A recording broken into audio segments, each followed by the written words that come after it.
Hello guys, welcome in Dooars academy. आज के इस सेशन में आप लोगों के लिए आरआरबी ग्रुप डी जो 1 दिसंबर 2025 को सेकंड शिफ्ट में पेपर हुआ था, उस पेपर को यहाँ पे डिस्कस करने वाले हैं, जिसमें साइंस से रिलेटेड किस टाइप के क्वेश्चन आपके एग्जाम में पूछे जाते हैं या आरआरबी किस टाइप से क्वेश्चन आपके जो एग्जाम में पूछता है, और इन सभी के पैटर्न डिटेल में बात की जाएगी, जिससे आने वाले आगामी आपका जो पेपर है आरआरबी ग्रुप डी का, उसमें आप लोगों को इससे मदद मिल सके। तो चलिए गाइस, स्टार्ट करते हैं आज का वीडियो। तो यहाँ पे देखते हैं, पहला जो हमारा क्वेश्चन है, निम्नलिखित में से कौन सा कांच के प्रिज्म द्वारा श्वेत प्रकाश के विक्षेपण के लिए उत्तरदायी है।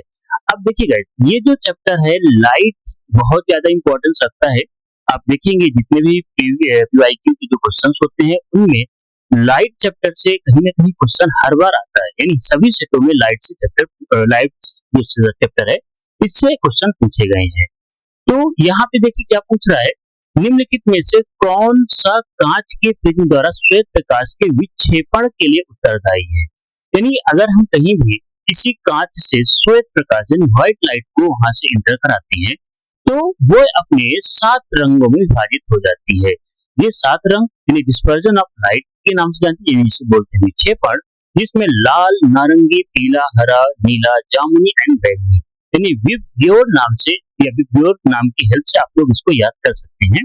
यहाँ पे V for violet, indigo, blue, green, yellow, orange and red है। तो ये 7 कलर्स है, और 7 कलर का सीक्वेंस भी याद रखिएगा कि जो आपकी रेड कलर, इसमें डेविएशन यानी अपने पथ से बहुत कम विचलित होता है, जबकि जो बैगनी है उसमें पथ से विचलन बहुत ज्यादा होता है। तो यहाँ पे जो हमारा क्वेश्चन था कि विक्षेपण के लिए कौन उत्तरदायी है, तो आपको यहाँ पे देख सकते हैं जो विक्षेपण है उसके लिए कांच के विभिन्न रंगों, यानी देखिए जो कांच है उसमें विभिन्न रंगों की जो चाल है वो भिन्न भिन्न होने की वजह से इसमें जब स्पीड इनकी चेंज होती है, तो स्पीड अलग अलग होने की वजह से इनके अंदर जो गति है या उसमें जो पाथ की लंबाई जो उनके द्वारा लंबाई ट्रेवल की जाती है, चलती है, उसमें अंतर आता है, जिसकी वजह से वो पाथ से मुड़ जाती है। तो इसका मेन रीजन यही है कि कांच यानी कि जब भी प्रकाश एक माध्यम से दूसरे माध्यम में जाता है तो उसकी गति में परिवर्तन देखने को मिलता है। जहां वायु में इन सभी की गति एक समान होती है, और ये वायु से जब किसी दूसरे माध्यम में जाती है तो उस केस में इनकी जो गति है वो परिवर्तित हो जाती है। इसी गति के परिवर्तन की वजह से लाइट यानी प्रकाश प्रिज्म से गुजरते समय अपने पथ से विचलित हो जाती है, यानी उसमें कुछ बेंडिंग देखने को मिलता है। और वही जो रे है, क्योंकि देखो रेड कलर में बेंडिंग बहुत कम हुई, इंडिगो में बहुत ज्यादा बेंडिंग हुई, ये जो 7 कलर पहले एक साथ मिलकर चल रहे थे, वही 7 कलर अब अलग अलग रास्ते हो गए, और वो 7 कलर हमें देखने को मिलता है, और ये इसी रीजन की वजह से रेनबो भी आसमान में बनता है। लेकिन न्यूटन ने एक एक्सपेरिमेंट भी किया था कि अगर इसी के साइड में हम एक और जस्ट अपोजिट प्रिज्म रख दें, तो ये फिर से जो 7 कलर है ये रिकम्बाइन होकर फिर से व्हाइट लाइट, जैसे न्यूटन के एक्सपेरिमेंट के नाम से काफी फेमस है। यानी अपोजिट हम ग्लास स्लैब यहाँ पर रख देंगे तो फिर से वापस हमें रिकम्बाइन होकर 7 कलर की जो 7 कलर है वो व्हाइट लाइट में कन्वर्ट हो जाएंगे। तो ये भी चीज आप लोग याद रखिएगा, जो आपके लिए कहीं ना कहीं मददगार होगी। चलिएगा नेक्स्ट क्वेश्चन की तरफ। नेक्स्ट क्वेश्चन है, किसी विलयन को स्थायी तब कहा जाता है जब, अब देखो स्थायित्व की बात हो रही है, स्थायी तब होगा कोई विलयन, तो पहले बात करते हैं विलयन। यानी हमें यहाँ पे विलयन एक ऐसा जिसमें हम जो किसी पदार्थ, यानी एक तरीके से विलयन एक मिक्सचर होता है जिसमें हम कुछ मटेरियल या किसी सब्सटेंस को घोल देते हैं। तो अब यहाँ की बात हो रही स्थायी और अस्थायी की, यानी विलयन हमारा स्थायी कब होगा, स्टेबिलिटी कब उसको मिलेगी, जब कोलाइड कण द्रव में समान रूप से फैले रहते हैं, यानी उनके बीच में ये नहीं कि कहीं ज्यादा कहीं कम, ऐसा ना होके पूरे विलयन में एक समान फैले रहेंगे, और वो आपस में जुड़ते नहीं है, कंबाइन ना होके वो जिनके बीच में कुछ स्पेस होता है, उस स्पेस की यानी जितने पार्टिकल्स है उनके बीच में कुछ स्पेस हो, यहाँ डायग्राम में आप देख सकते हैं कि जितने भी पार्टिकल है ये देखो इन सभी के बीच में एक सेम डिस्टेंस है, यानी इक्वली डिस्ट्रीब्यूटेड, जो लंबे समय तक स्थिर रहेंगे। जबकि जो अस्थायी कोलाइड होता है, ये क्या होता है कि किसी भी प्लेस पर आप देखेंगे बहुत ज्यादा पार्टिकल्स है, कहीं पे पार्टिकल्स कम है, तो इस तरीके से अलग अलग कंडीशन यानी एक समान रूप से पूरे बर्तन में नहीं फैले रहने की वजह से ये धीरे धीरे एक साथ चिपकते जाएंगे और भारी होकर नीचे बैठते चले जाती हैं। तो कोलाइड कर आपस में जुड़कर बड़े समूह संघनन बनाते हैं और समय के साथ ये नीचे बैठना शुरू करते हैं, जबकि अस्थायी जो कोलाइडल है यानी जो हमारा सोल्यूशन है उसमें के पार्टिकल्स आपस में जुड़ते नहीं और एक लंबे समय तक पूरे पार्टिकल पूरे बर्तन में वो फैले रहते हैं। तो यहाँ पे आपका ऑप्शन क्या हो जाएगा? ऐसी ऑप्शन करेक्ट है कि अवशुद्ध रहने पर भी विलेय के कण नीचे नहीं बैठते। और कण नहीं बैठने का कारण क्या है? क्योंकि इसके सभी जो पार्टिकल्स हैं वो उनकी स्थिति थोड़ा सा यानी समान स्थिति या समान दूरी पर फैले हुए, इसकी वजह से वो कण एक साथ चिपकते नहीं और वो नीचे बैठते नहीं। तो नीचे जो सतह पे नहीं बैठेंगे, इसके एग्जांपल्स आप यहाँ दे सकते हैं। नमक पानी का मिश्रण, चीनी और पानी, और ये भी आता है स्थायी कोलाइडल सॉल्यूशन भी आपका होमोजीनियस होगा यानी समांगी रूप से पूरी तरीके से बंटा होगा, जबकि आपको जो अनस्टेबल कोलाइडल है ये हेट्रोजीनियस यानी असमांगी मिश्रण के रूप में जाना जाता है। तो चलिए गाइस नेक्स्ट क्वेश्चन की तरफ चलते हैं। अगला क्वेश्चन है हमारा, निम्नलिखित में से कौन सा विलय विकल्प उदासीनीकरण अभिक्रिया को सर्वोत्तम रूप से वर्णित करता है? यहाँ पे बात की जा रही है विलयन और कौन से उदासीनीकरण। अब एक चीज समझिए, पहले उदासीनीकरण का मतलब क्या है। देखो, जब भी किसी अभिक्रिया में अम्ल और क्षार को एक साथ जोड़ा जाए, यहाँ पे देखो ये हमारा अम्ल हो गया, अम्ल और क्षार को जब हम एक साथ जोड़ते हैं तो एक लवण यानी साल्ट बनाते हैं, जो जिस मेटल का आपका क्षार है तो उस मेटल साल्ट का फॉर्मेशन करते हैं, लवण बनता है और उसके साथ में आपको वाटर भी बनता है। तो यहाँ पे उदासीनीकरण का मतलब ये होता है कि एसिडिक नेचर और बेसिक नेचर, अम्लीय और क्षारीय दोनों प्रवृत्ति मिलकर जो हमारा न्यूट्रल यानी ऐसा सोल्यूशन बने इसमें ना तो एसिडिक नेचर को ना ही बेसिक नेचर को, उसे बोलते हैं न्यूट्रलाइजेशन, उदासीनीकरण। तो आप ये पूरी डिफिनेशन यहाँ पे देख सकते हैं लिखी हुई है, और ये कहीं ना कहीं याद कर लीजिएगा क्योंकि कई बार ये भी पूछ लिया है आपके रिएक्शन देख के, एसिड प्लस बेस को किस नाम से जानते हैं। तो यहाँ पे उदासीनीकरण के उदाहरण पूछा है। उदासीनीकरण का जो हमारा आंसर होगा वो सी होगा, अम्ल क्षार लवण जल, यानी अम्ल और क्षार मिलकर लवण और जल का निर्माण करते हैं। तो चलिएगा नेक्स्ट क्वेश्चन की तरफ। अगला क्वेश्चन है, मनुष्यों में वृक्कों का यथार्थ स्थान क्या है? अब यहाँ पे बात की जा रही है कि वृक्क यानी हमारे जो किडनीज हैं वो कहाँ पर है। तो किडनी की जो स्थिति के बारे में पूछा जा रहा है। तो अब हमें ये भी मालूम होगा जो हमारी किडनी है यानी वृक्क वो मानव शरीर में मूत्र उत्सर्जन तंत्र का काम करते हैं, एक्सक्रीटरी सिस्टम जिसे बोला जाता है, और यही हमारे पूरे ब्लड को प्योरीफाई कर रहे होते हैं। यानी ब्लड से जो यूरिया है, यूरिक एसिड या जो भी वेस्टेज है, सेल का वेस्टेज वो बाहर निकालते हैं। इनका मुख्य कार्य होता है रक्त को छानना, फिल्टर करना और अवशिष्ट पदार्थ यूरिया को हटाना, मूत्र बनाना। ये सारा काम किसका, यानी एक्स्ट्रा जितना भी सॉल्ट हमारे ब्लड में होगा तो एक्स्ट्रा सॉल्ट सब कौन बाहर निकाल देगा, किडनी। और यही किडनी का मेन कार्य है। और ये किडनी की जो स्थिति है ये उधर यानी एब्डोमिनल केविटी यानी जो आपका स्टमक है, स्टमक के जस्ट नीचे जहां पर स्मॉल इंटेस्टाइन और लार्ज इंटेस्टाइन होती है वही होती है एब्डोमिनल केविटी यानी उधर। और इसी के पीछे होती है आपकी स्पाइनल कॉर्ड। यहाँ पे आप देख सकते हैं इस डायग्राम में जो बनी हुई है स्पाइनल कॉर्ड, क्योंकि ये डायग्राम जो है ये बैक साइड को रिप्रेजेंट कर रहा है, बिकॉज अब जो हमारी किडनी होती है वो जस्ट पीछे की साइड होती है और आगे की साइड आपका स्टमक यानी कि small intestine, large intestine present होती है। तो यही स्पाइनल कॉर्ड एंड बैकबोन के दोनों ओर स्थित होती है, पीठ की तरफ यानी पोस्टेरियर साइड में पाई जाती है। और दो होते हैं, देखो दायां वृक्क जो हमारा राइट किडनी थोड़ा सा नीचे होता है क्योंकि ऊपर यकृत यानी लीवर होता है। तो ये भी थोड़ा सा याद रखिए, ऊपर लीवर होने की वजह से इसका थोड़ा सा जो नीचे इसकी पोजीशन नीचे होगी। अब यहाँ पे तो ये आपकी लोकेशन नहीं। अब ये भी याद रखिएगा कि जो हमारी किडनी है वो हमेशा पेयर में होती है, दो जोड़ी होती है, और इसका जो शेप है आप देख सकते हैं जो विंग्स के जैसे शेप इसका है, विंग्स के बीच के जैसे यानी सेम के बीच के जैसे इसकी शेप है। तो आपका जो अब आंसर देख लेते हैं, यहाँ पे जो आंसर है उधर में मेरुदंड के दोनों ओर, ये ऑप्शन सही होगा, यानी एक आज का आंसर करेक्ट है। तो चलिए गाइस नेक्स्ट क्वेश्चन पे चलते हैं। हमारा नेक्स्ट क्वेश्चन है, जीवों की आबादी में विविधता मुख्यतः क्यों महत्वपूर्ण है?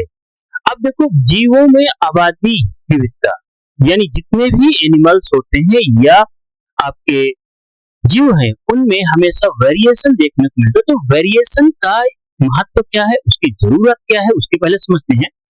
तो देखो जो नेचर है वो नेचुरल सिलेक्शन करता है बेस्ट ऑफ द बेस्ट में से, यानी नेचर में वही सरवाइव कर पाएगा जो सबसे fit and fit of the fittest होगा। ये आपकी जो थ्योरी है, इसी थ्योरी को हमारे जो डार्विन ने दिया था, उसी डार्विन थ्योरी के अकॉर्डिंग जो सबसे ज्यादा फिट एनिमल है वही आपका नेचर में सर्वाइव करेगा। तो फिट होने के लिए यानी अपने आप को नेचर के अनुसार ढालने के लिए हर एनिमल्स में वेरिएशन देखने को मिलता है कि जो भी हमारे पर्यावरण में परिवर्तन होता है उस परिवर्तन के अनुसार वो भी अपने में परिवर्तन करेंगे, तो ही वो समाज में यानी इस जो हमारी प्रकृति है उसमें अपने आप को सर्वाइव कर पाएंगे। तो यहाँ पे आप देख सकते हैं, एक हमने उदाहरण ये जिराफ का केस लिया गया है। तो प्रत्येक प्रजाति में विविधता पाई जाती है क्योंकि एक ही प्रजाति के जीवों में आकार, रंग, लंबाई, शक्ति आदि में विभिन्नता होती है। वहीं प्रत्येक प्रजाति के भीतर संसाधनों के प्रति प्रतियोगिता होती है। अगर हम मनुष्यों की बात कर रहे हैं तो हर मनुष्य के बीच में कहीं ना कहीं कंपटीशन है। ये जो एग्जाम है ये भी एक कंपटीशन है और इस एग्जाम में वही सबसे ज्यादा सिलेक्शन होगा जो उनमें सबसे बेस्ट परफॉर्मेंस करेगा, यानी बेस्ट परफॉर्मेंस कैंडिडेट का ही सिलेक्शन होगा। इसी प्रकार से नेचर भी, जो नेचर में अपने आप को उस नेचर के अनुसार ढाल लिया, क्योंकि यहाँ भी तो कंपटीशन चल रहा है भोजन की, रहने की, पानी की, साथी की यानी मेटिंग की आदि के लिए जीवों में आपसी प्रतिस्पर्धा यहाँ भी है। और उसमें जो सबसे ज्यादा फिट देखेगा या उस एटमॉस्फेयर के अकॉर्डिंग अपने आप को ढाल लेता है तो वही इस अनुकूल यानी वातावरण में अपने आप को अनुकूलित बना पाएगा। तो बेहतर अनुकूलित एडाप्टेड जीवों की जीवित रहने की संभावना अधिक है, यानी जिसने अपने आप को ज्यादा यहाँ पे एडॉप्ट किया। जैसे यहाँ पे देख सकते हैं कि भाई वेरिएशन रहा, कुछ जिराफों की गर्दन लंबी रही, कुछ ही कम रही। अब भोजन तो सभी को चाहिए, ये कंपटीशन में है। जिनकी गर्दन ज्यादा नहीं ग्रोथ कर पाई वो बड़ लंबे पेड़ों से उनको भोजन नहीं मिल पाता, जबकि जिनकी गर्दन बड़ी रही वो ऊपर जो बड़े पेड़ थे उन पेड़ों से अपने आप को भोजन ले रहे थे। जिस तरह धीरे धीरे जो छोटी गर्दन वाले जिराफ धीरे धीरे कम होते गए और बड़ी गर्दन वाले जिराफ सर्वाइव कर गए। तो ये जीवित बच्चे सर्वाइवर जीव अपने बेहतर गुण अपनी संतानों को देते हैं, यानी जो बेटर जीन है वो जो उनके डॉटर सेल है उसमें ट्रांसफर होगी और इसी तरीके से वो अपने आप को नेक्स्ट जनरेशन में और बेटर जीन को ट्रांसफर करें और वेरिएशन के साथ अपने आप को सर्वाइव कर पाएंगे। तो यहाँ पे आप देखिए किसी प्रजाति स्पीशीज के जीवों में पाए जाने वाले छोटे छोटे अंतर यानी डिफरेंस को विविधता कहते हैं, यानी जो भी कलर में चेंजेस होना, हाइट में चेंजेस होना, सब विविधता है। क्योंकि प्रकृति हमेशा बदलती रहती है और क्लाइमेट हो गया, फूड हो गया, डिसीज हो गया, तो उस कंडीशन में अपने आप को सर्वाइव कर सके। एक ही बीमारी या परिवर्तन से सभी नष्ट हो सकते हैं, लेकिन विविधता होने पर कुछ जीव नई परिस्थितियों में अपने आप को अडॉप्ट भी कर लेते हैं। इसका जो करेक्ट ऑप्शन होगा वो आपका बी होगा। यह बदलती पर्यावरणीय जो परिस्थितियों में जीवित रहने की संभावनाओं को बढ़ाता है कि हमारी जो परिस्थिति है उसमें यह अपने आप को जीवित रख लेंगे, जिससे और बेहतर तरीके से वहां पे वो रह पाएंगे। तो चलिए गाइस नेक्स्ट क्वेश्चन में चलते हैं। अगला हमारा क्वेश्चन है, ये फ्लेमिंग के बाएं हाथ के नियम का उपयोग विद्युत मोटर में गति की दिशा निर्धारित करने के लिए किया जाता है। अब यहाँ पे देखिए ये जो क्वेश्चन है ये मैग्नेटिक फील्ड यानी magnetic effect of electric field का है। तो इलेक्ट्रिक करंट का मैग्नेटिक इफेक्ट किस तरीके से अपने आप को फोर्स जनरेट करता है उस चैप्टर से रिलेटेड क्वेश्चन है। तो यहाँ पे फ्लेमिंग के रूल के बारे में बताया गया है कि फ्लेमिंग का रूल जो है, और कौन सा, देखो फ्लेमिंग के दो रूल है, लेफ्ट हैंड और राइट हैंड। तो यहाँ पे हम जो बात कर रहे हैं तो लेफ्ट हैंड रूल की बात कर रहे हैं, यानी कि बाएं हाथ के नियम। और जो बाएं हाथ का नियम है वो किस पे एप्लीकेबल होता है, विद्युत मोटर पे। वहीं पे जो आपका राइट हैंड रूल होगा, फ्लेमिंग राइट हैंड रूल, वो आपके जनरेटर में रूल करता है, अप्लाई होता है जनरेटर। तो यहाँ पे मोटर के केस में लेफ्ट एंड जनरेटर के केस में राइट। तो ये रूल है क्या, इसकी बात करते हैं। देखो जब हम अपने तीनों फिंगर को, कौन कौन से तीन फिंगर, हमारे थंब, इंडेक्स फिंगर एंड आपकी मिडिल फिंगर, ये तीनों को इस प्रकार से ओपन करें कि इनके बीच में जो एंगल है वो 90 डिग्री का बने। इसके बीच में थंब यानी अंगूठा और आपका ये index finger and middle finger, इन तीनों फिंगर को ओपन करना है और लाइक दैट कि इनके बीच में तीनों कितने 90 डिग्री का एंगल बनाए। यानी एक तरीके से ये मान के चलिए कि आप जो एक्स वाई जेड यानी तीन कोऑर्डिनेट सिस्टम के जैसे इसको ओपन किया जाएगा फिंगर को। तो इसमें जो आपका थंब है उस डायरेक्शन में फोर्स की बात की जाती है।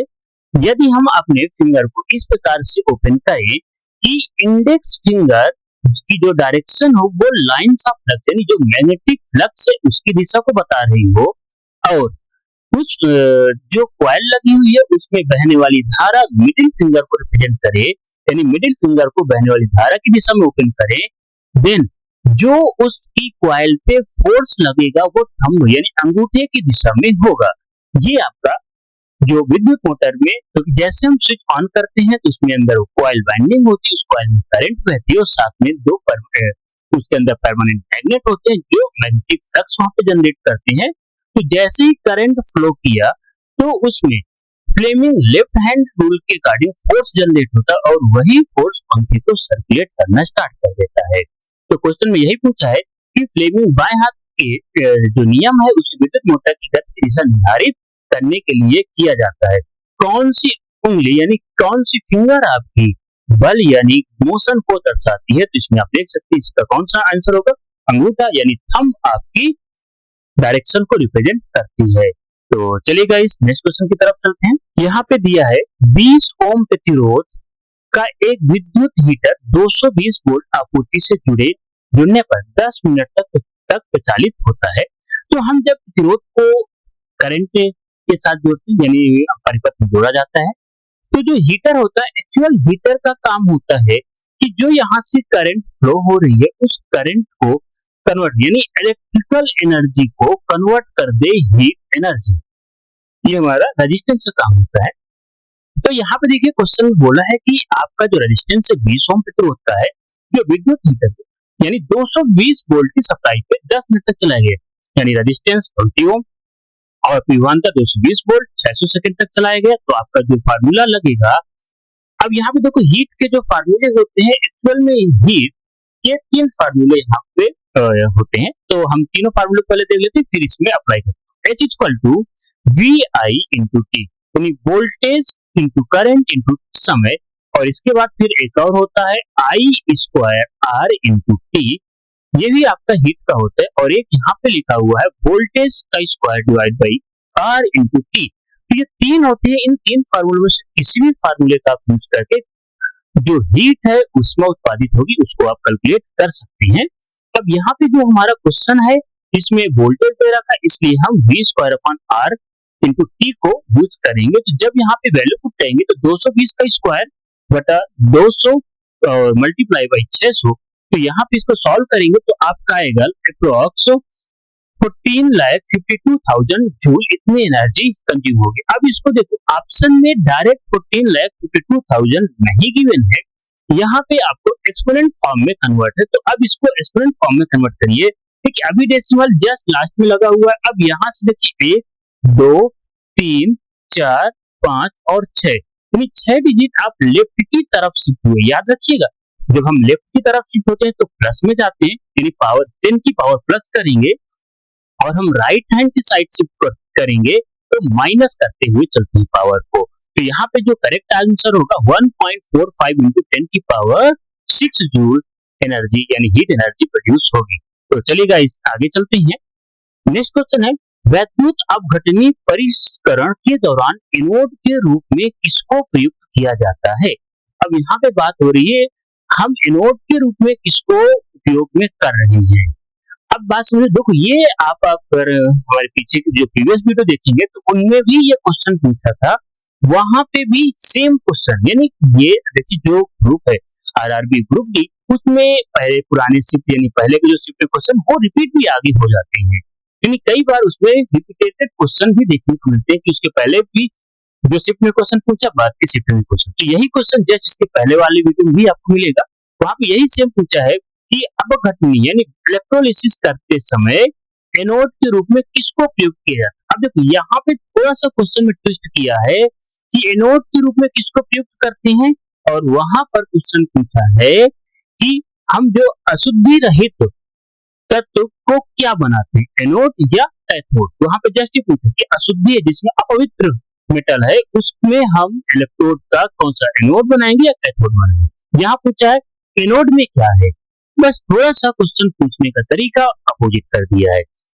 तो आपको पता होगा इलेक्ट्रोलाइटिक जो रिफाइनिंग प्रोसेस है, इस पे हम इलेक्ट्रिसिटी फ्लो करके उसमें एक मेटल को जो मेटल सोल्यूशन के थ्रू यानी जो वहाँ पे जो में सोल्यूशन होगा उसमें डिसॉल्व करते हैं, बोलते हैं, जिससे जब हमारा जो अशुद्धि वाला जो हमारा इम्प्योर मेटल होगा उसमें विद्युत धारा प्रवाहित होगी, यानी उसको हम कहाँ पे एनोड में पॉजिटिव टर्मिनल पे जोड़ेंगे और वहां से करंट जाएगी तो वो उस सोल्यूशन में घुलेगा और प्योरेस्ट फॉर्म जो हमारा दूसरा नेगेटिव टर्मिनल यानी कैथोड होगा उसमें शुद्ध तांबा हमें, यहाँ इस केस में तांबा है तो उसमें शुद्ध तांबा हमें मिल जाएगा।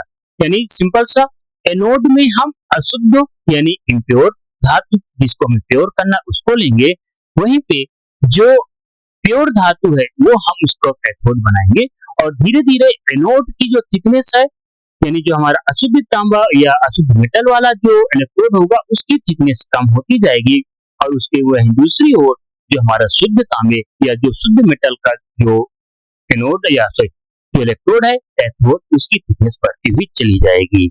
तो अब यहाँ पे ऑप्शन देखें, अशुद्ध धातु की एक पट्टी जिसे परिष्कृत किया जाना है उसका हम एनोड के फॉर्म में यूज करते हैं। तो चलिएगा नेक्स्ट क्वेश्चन की तरफ चलते हैं। नेक्स्ट क्वेश्चन है, निम्नलिखित में से कौन सा स्थिर अनुपात के नियम के अनुसार है। अब यहाँ पे आप पहले समझिए ये स्थिर अनुपात है क्या। तो देखो, जो भी हमारे इस यूनिवर्स में जो भी कंपाउंड यानी जो यौगिक हैं वो पाए जाते हैं, सभी यौगिक का जो आणविक सूत्र है वो हमेशा स्थिर होता है। यानी किसी भी यौगिक में तत्व हमेशा निश्चित द्रव्यमान अनुपात में उपस्थित होते हैं, चाहे वे कहीं से भी क्यों ना लिए हो या किसी भी विधि से क्यों ना बनाया गया हो। फॉर एग्जाम्पल, अगर हम वाटर को लेते हैं H2O, ये वाटर चाहे आपका रेन वाटर की बात करें, सी वाटर हो या ओशियन वाटर हो, कोई भी वाटर हो, हर वाटर में 2 हाइड्रोजन और 1 ऑक्सीजन का मॉलिक्यूल जुड़ेगा। यानी हमेशा जो इसका अनुपात होगा 1:8 का अनुपात होगा। इसी प्रकार से आपका कार्बन डाइऑक्साइड की बात करें तो कार्बन डाइऑक्साइड में 1 कार्बन 2 ऑक्सीजन जुड़ेंगे, अमोनिया में 1 नाइट्रोजन 3 हाइड्रोजन जुड़ेंगे। तो ये फिक्स होगा, आप क्यों ना किसी भी मेथड से किसी भी प्रोसेस से कहीं से भी उसको क्यों ना बनाए। तो चलिए अब हम अपने जो इसके ऑप्शन है उनकी बात करते हैं। जल में हाइड्रोजन के द्रव्यमान और ऑक्सीजन के द्रव्यमान का अनुपात हमेशा 1:8 होता है। ये बिल्कुल सही, आप यहाँ पे देख सकते हैं कि हमारे 1 ऑक्सीजन के साथ 2 हाइड्रोजन जुड़े हैं और ऑक्सीजन का जो मोलर मास मॉलिक्यूलर मास 16 होता है, हाइड्रोजन का 1 और यहाँ पे 2 होने को 2 हाइड्रोजन हो जाएंगे तो 2:16, इसको सिंप्लीफाई करके 1:8 में कह सकते हैं, यानी ए ऑप्शन करेक्ट हुआ। इसी प्रकार से कार्बन बी ऑप्शन में कार्बन डाइऑक्साइड में कार्बन और ऑक्सीजन का अनुपात हमेशा द्रव्यमान के अनुसार 3:8 में होता है। अब यहाँ पे कार्बन देखो, CO2 में जो होता है 1 कार्बन यानी कार्बन का होता है 12 और ऑक्सीजन का 16, तो जो टोटल बनेगा 12:32 बनेगा। अब यहाँ पे ये 4 से डिवाइड 4 3 जा एंड 4 8 जा अनुपात बनेगा तो 3:8, ये भी ऑप्शन आपका करेक्ट है।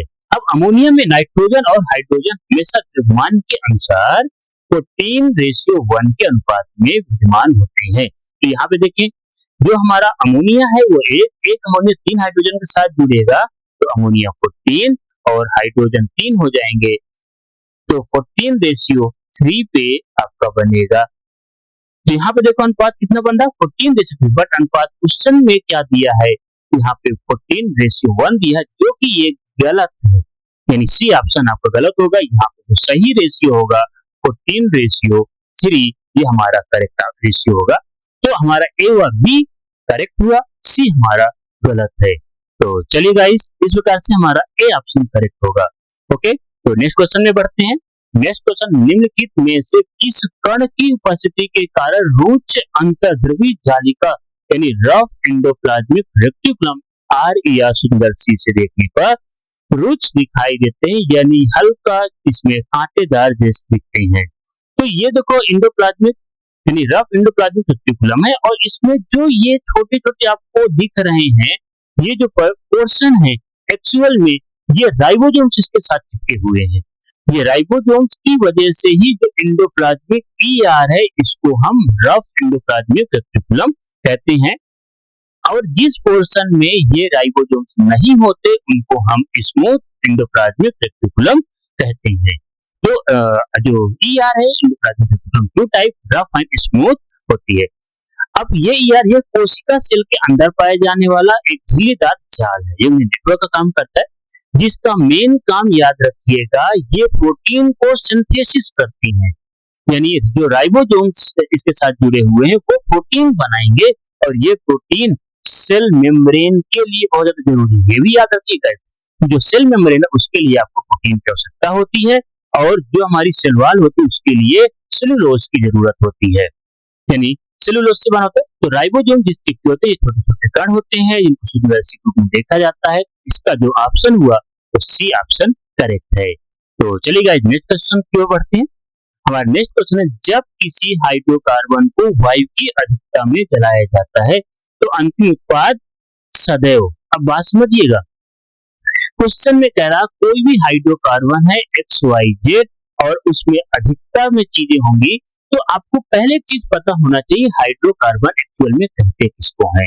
कि जो हाइड्रोकार्बन होता है उसमें कार्बन, आयन, लो, हाइड्रोजन ये दो कंपाउंड पाए जाते हैं, जिनमें ये दो कंपाउंड उनको हाइड्रोकार्बन कहा जाता है। और कार्बन ऑक्सीजन के साथ रिएक्शन करके कार्बन डाइऑक्साइड गैस बनाता है, वहीं पे हाइड्रोजन ऑक्सीजन के साथ रिएक्शन करके वाटर बनाता है। तो जब पर्याप्त मात्रा में अगर ऑक्सीजन उपलब्ध है, अधिकता में है, तो इनका कंप्लीट कंबसन होगा। ये भी याद रखिएगा, अधिकता में होने की वजह से कंप्लीट कंबसन हो रहा है और कंप्लीट कंबसन में हमेशा आपको CO2 एंड H2O का फॉर्मेशन होगा।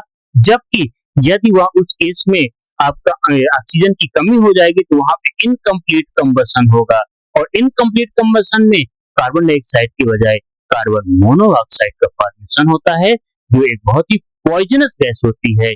और इसी कारण को जैसे आपको अक्सर ये बोला जाता है कि बंद कमरे में कभी भी अंगीठी या किसी चारकोल या कोल को जलाकर नहीं सोना चाहिए। बिकॉज ऑफ बंद कमरा होगा, ऑक्सीजन की कमी होगी और ऑक्सीजन की कमी होने की वजह से कार्बन मोनोऑक्साइड का प्रोडक्शन होगा, जो हमारे बॉडी के लिए बहुत ज्यादा निगेटिव इम्पैक्ट डालेगा। मे भी हम सबकॉन्शियस होके हमारी डेथ भी हो सकती है।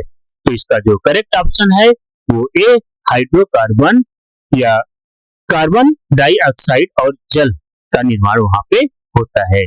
तो चलिए गाइस नेक्स्ट क्वेश्चन की तरफ चलते हैं।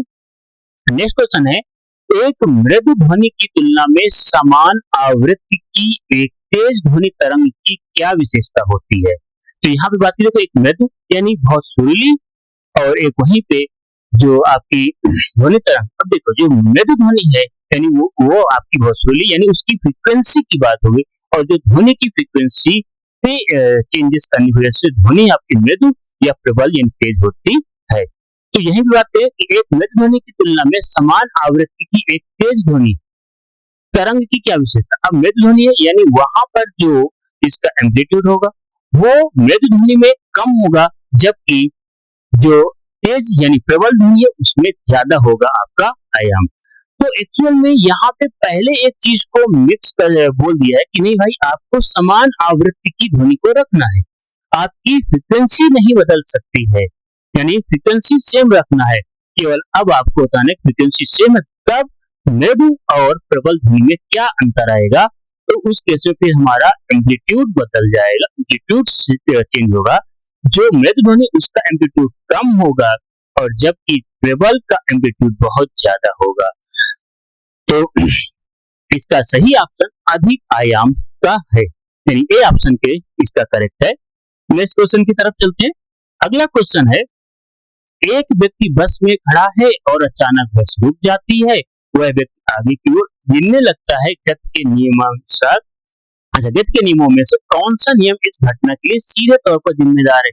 बात समझो, बस चल रही है, ब्रेक लगी, आगे की ओर गया और सीधे पता है जो हमारा न्यूटन का यानी जड़त्व का नियम कहता है, यानी जो पहला नियम है जिसको जड़त्व नियम से भी जानते हैं, वह नियम क्या कहता है, कोई वस्तु अपनी अवस्था या विश्राम या समान वेग से गति कर रहा हो, यानी कोई वस्तु अपनी अवस्था को बनाए रखना चाहती है जब तक उस पर कोई बाहरी बल नहीं लगता। इस चीज को समझिएगा, यानी जो फर्स्ट नियम क्या बोलता है कि अगर कोई गतिमान है तो गतिमान रहना चाहती है, स्थिर में है स्थिर में रहना चाहती, तब तक उसको कोई बाह्य बल नहीं लगता।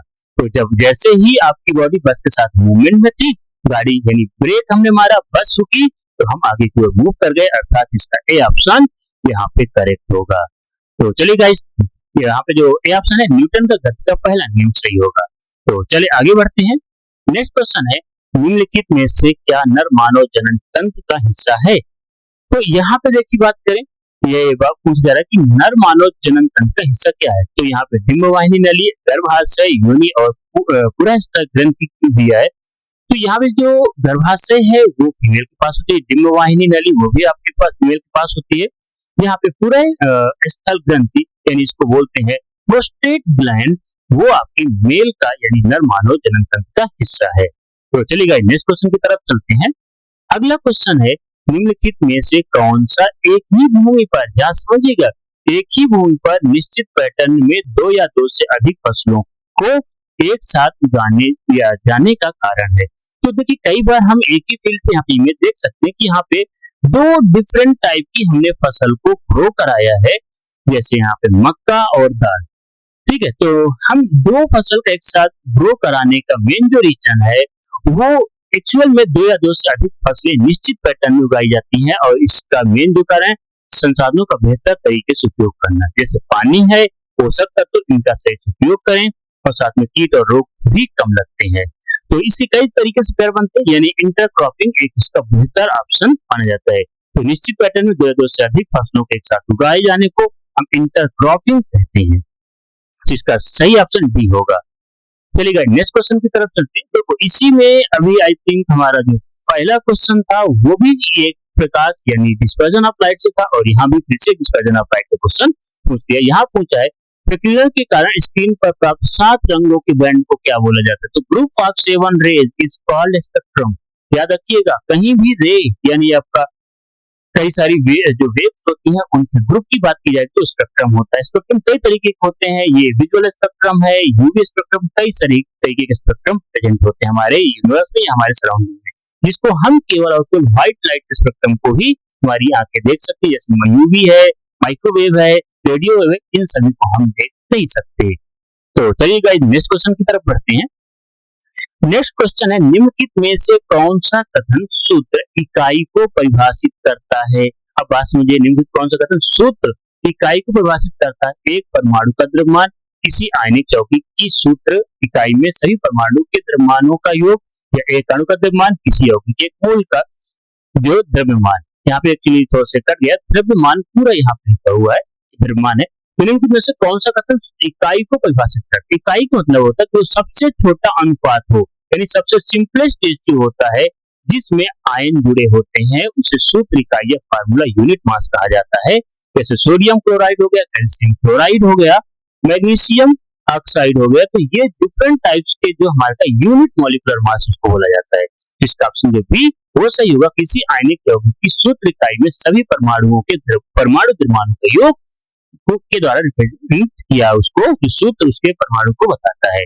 तो चलिए नेक्स्ट क्वेश्चन की तरफ चलते हैं। और नेक्स्ट क्वेश्चन हमारा, जब किसी पिंड का वेग बढ़कर अपने मूल मान से 2 गुना हो जाता है, बात समझिएगा, किसी पिंड का जो वेलोसिटी है पहले v थी अब 2v हो गई, तो उसकी गतिज ऊर्जा में कितना परिवर्तन, तो आपको पता है जो काइनेटिक एनर्जी होती है वो हाफ mv²। तो आप पूरी वैल्यू ना करके आपको डायरेक्ट याद होना चाहिए कि काइनेटिक ये डायरेक्टली प्रोपोर्शनल टू वेलोसिटी का स्क्वायर, और अगर हम वेलोसिटी को डबल करेंगे, वेलोसिटी डबल होगी तो काइनेटिक एनर्जी भी 2 टाइम्स बढ़ेगी, यानी स्क्वायर लगेगा प्रोपोर्शनली, तो काइनेटिक एनर्जी हमारी 4 टाइम्स हो जाएगी। डायरेक्ट आंसर से रखिएगा, तो यह मूल मान का 4 गुना हो जाती है। तो चलिए नेक्स्ट क्वेश्चन की तरफ बढ़ते हैं। अगला क्वेश्चन है, किसी वस्तु के द्रव्यमान और भार के लिए निम्नलिखित में से कौन सा कथन सही है? तो आपको पता है जो मास होता है ये किसी वस्तु में पदार्थ की मात्रा होती है, वस्तु में पदार्थ की मात्रा, और ये हमेशा स्थिर यानी कांस्टेंट होती है, यानी इसको जैसे हम कहें 1 kg का मतलब हमेशा 1 kg, चाहे आप मून पे जाएं, सन पे जाएं, अर्थ पे रहें, अर्थ में किसी प्लेस पे जाएं, हर प्लेस 1 kg मतलब 1 kg। बट यहाँ पे वेट आपका गुरुत्वाकर्षण बल के द्वारा अप्लाई होता है, यानी गुरुत्वाकर्षण बल है जो प्लेस वाइज प्लेस बदलता रहता है, यानी भार आपका बदलता रहेगा। अगर हम स्पेस में चले जाएंगे तो आपका भार वहां पे बिल्कुल जीरो हो जाएगा, क्योंकि वहां पे जी जीरो तो गुरुत्वाकर्षण जीरो। अगर आप लिफ्ट में ऊपर की ओर जा रहे हैं तो आपका वजन बढ़ेगा, नीचे की ओर आ रहे हैं तो आपका वजन कम आपको फील होगा। तो भार आपका परिवर्तनशील है जब द्रव्यमान स्थिर है, और इसका करेक्ट ऑप्शन बी है। चलिए नेक्स्ट क्वेश्चन की तरफ चलें, और नेक्स्ट क्वेश्चन है न्यूक्लियॉन परमाणु में पाए जाने वाले अपरमाणविक कण होते हैं जिसमें इनमें शामिल होते हैं। अब देखो न्यूक्लियॉन यानी परमाणु पाए जाने वाले अपरमाणविक कण है। इसकी अगर बात करें न्यूक्लियॉन्स की, तो न्यूक्लियॉन्स में परमाणु के नाभिक में यानी न्यूक्लियस में जो पाए जाने वाले आइटम्स होते हैं उन्हीं को बोलते हैं न्यूक्लियॉन, और जो न्यूक्लियस में पाए जाते हैं उनको बोला जाता है प्रोटॉन एंड न्यूट्रॉन। याद रखिएगा न्यूक्लियॉन यानी प्रोटॉन एंड न्यूट्रॉन होता है, इलेक्ट्रॉन नहीं उसका पार्ट है, क्योंकि बाहर वो राउंड राउंड सर्कल में घूम रहा होता है। नेक्स्ट क्वेश्चन की तरफ चलते हैं। यहाँ पे है कृषि भूमि से निम्नलिखित में से किस खरपतवार को हटाना किसानों के लिए लाभदायक होगा। तो यहाँ पे खरपतवार, तो पहले खरपतवार के बारे में समझते हैं। देखिए खरपतवार एक तरीके से अनवांटेड फसल पेड़ पौधे होते हैं जो हमारे मिट्टी में ग्रो कर जाते हैं, उनको बोला जाता है यानी हमारे जो पौधों के लिए न्यूट्रिशन होता है ये खरपतवार उनको ले लेते हैं। तो हमेशा खरपतवार किसानों के लिए हानिकारक होते हैं, क्योंकि अनचाहे इनकी जरूरत नहीं। इनमें से अगर आपसे देखो सूरजमुखी आपकी फसल है, गेहूं भी फसल है, और सोयाबीन है, ये लिखो तो सोयाबीन भी आपकी फसल है। इसमें मतलब पार्थेनियम जिससे बोलते हैं कांग्रेस घास के नाम से भी भारत में फेमस है। तो पार्थेनियम या कांग्रेस घास ये एक तरीके से अनवांटेड है, ये बहुत ज्यादा है, बहुत तेजी से फैलता है, फसलों के पोषक को भी छीन लेता है। एलर्जी और त्वचा अगर इसके कांटेक्ट में आती है तो एलर्जी और स्किन इरिटेशन भी होने लगता है, और कई बार पॉइजनस जानवर भी इनको नहीं खाते। तो जो कांग्रेस घास है ये एक्चुअल में भारत के नहीं है, ये अमेरिका से आया। जब पहले इंडिया में फूड शॉर्टेज थी तो उस समय इंडिया अमेरिका से गेहूं मंगाता था, उसके तहत ही ये भारत में आया। भारत में मैदानी क्षेत्र में व्यापक रूप से फैला हुआ भारत के सबसे खराब कृषि खरपतवारों में से एक है। ये हानिकारक क्यों? क्योंकि एलर्जी, स्किन डिसीज या डर्मेटाइटिस दमा का कारण भी बनता है, फसलों की उपज को भी कम कर देता है। तो ये इसके जो मेन बहुत ज्यादा इफेक्ट देखने को मिले हैं। तो चलिए गाइस नेक्स्ट क्वेश्चन की तरफ चलते हैं, और नेक्स्ट क्वेश्चन है एक तैराक पानी को पीछे की ओर धकेलता है, तैराक को आगे की ओर धकेलने वाला प्रतिक्रिया बल। तो देखो अगर मालूम हो न्यूटन थर्ड लॉ कहता है हर एक्शन का एक रिएक्शन मिलेगा। तो यहाँ पे जो स्विमर है वो आगे की ओर से पीछे को पानी को पीछे की ओर खींचता है, तो पानी जब पीछे की ओर जाएगा तो पानी भी आपको आगे की ओर फोर्स लगाएगी और आप आगे की ओर मूव करेंगे, यानी पानी तैराक को आगे की ओर धकेलता है, न्यूटन थर्ड लॉ। आप पानी में पीछे की ओर ऐसी प्रकार चलने में जब हम पैर से चलते तो हम जमीन को पीछे की ओर धकेलते तो जमीन हमको आगे की ओर मूव करा देती है। तो चलिए नेक्स्ट क्वेश्चन की तरफ चलते हैं। नेक्स्ट क्वेश्चन है निम्नलिखित में से कौन सा कोशिका के संरचनात्मक संगठन का एक भाग नहीं है। हम बात देखो कोशिका की संरचना, कोशिका की बात हुई यानी सेल के संरचनात्मक संगठन का भाग नहीं है। तो माइटोकॉन्ड्रिया सेल के अंदर पाया जाता है, कोशिका द्रव उसके अंदर जो लिक्विड भी होता है उसको बोला जाता है, कोशिका भी सेल वॉल को बोला जाता है। बट ये हृदय तो खुद एक क्या है, टिश्यूज है, और टिश्यूज किससे मिलकर बनी हुई है? टिश्यूज हमारी सेल से मिलकर बनी, तो सेल के अंदर तो हो नहीं सकता, अर्थात इसका ऑप्शन क्या है हृदय, जो एक सेल के अंदर नहीं पाया जाता बल्कि हृदय के अंदर कई सारी सेल मिलकर बनाती हैं। चलिए नेक्स्ट क्वेश्चन की तरफ चलते हैं। नेक्स्ट क्वेश्चन है निम्नलिखित में से किस पादप की जड़ें नए पादपों को जन्म देती है।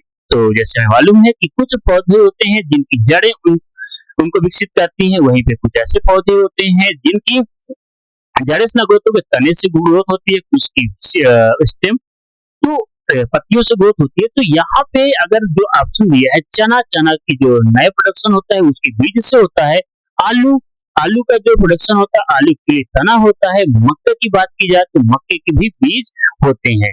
बट यहाँ पे जो शकरकंद है जिसको बोलते हैं स्वीट पोटैटो, ये एक तरीके से जो पौधा होता है वो पादप की जड़ें नए पौधों को देती है, यानी स्वीट पोटैटो की जड़ से ही नया पौधा ग्रो करता है। तो इसका ऑप्शन क्या हो जाएगा?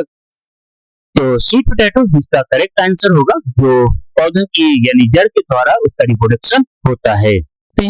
तो यहाँ पे आप देख सकते हैं कि जो क्वेश्चन पूछा गया है असंतुलित अभिक्रिया का संदर्भ लीजिए, यानी यहाँ पे जो एक इक्वेशन दी गई है तो इसको हमें बताना है कि इसको बैलेंस रिएक्शन क्या हो। क्योंकि देखिए जब बैलेंसिंग की बात की जाती है तो वहां पर रिएक्टेंट यानी अभिकारक की तरफ जितने एटम्स पार्टिसिपेट करते हैं उतना ही उत्पाद की तरफ प्रोड्यूस होते हैं, प्रोडक्ट बनते हैं।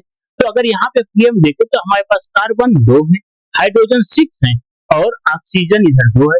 तो इसको रिएक्शन करने से कंबशन हो रहा है ऑक्सीजन की प्रेजेंस में, तो यहाँ पे कार्बन डाइऑक्साइड और वाटर का प्रोडक्शन हो रहा है।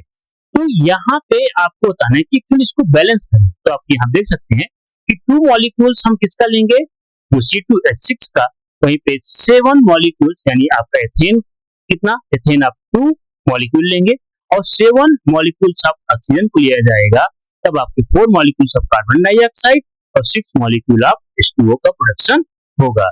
तो इस तरीके से यहाँ पे 2, 7, 4 एंड 6 ये इनके A, B, C जो भी आपके इसी सीक्वेंस माने तो 2, 7, 4, 6 इसकी करेंट जो कोएफिशिएंट होंगे बैलेंसिंग के वो यानी ए ऑप्शन इसका करेक्ट होगा। तो चलिए गाइस, आज के इस वीडियो में बस इतना ही। इसी तरीके से आप हमारे साथ बन रहिए, हम आप लोगों के लिए और भी जो आपके एग्जाम के पॉइंट ऑफ व्यू से टॉपिक इंपॉर्टेंट होंगे, इन सभी टॉपिक को आपके साथ लेकर आते रहेंगे और जिससे आप लोगों का भी सिलेक्शन हो सके और आप बेहतर अपने जो प्रयास बेहतर से बेहतर कर सकें, जिससे आपको और बेटर अपॉर्चुनिटी मिले। Okay guys, thank you for watching, thank you.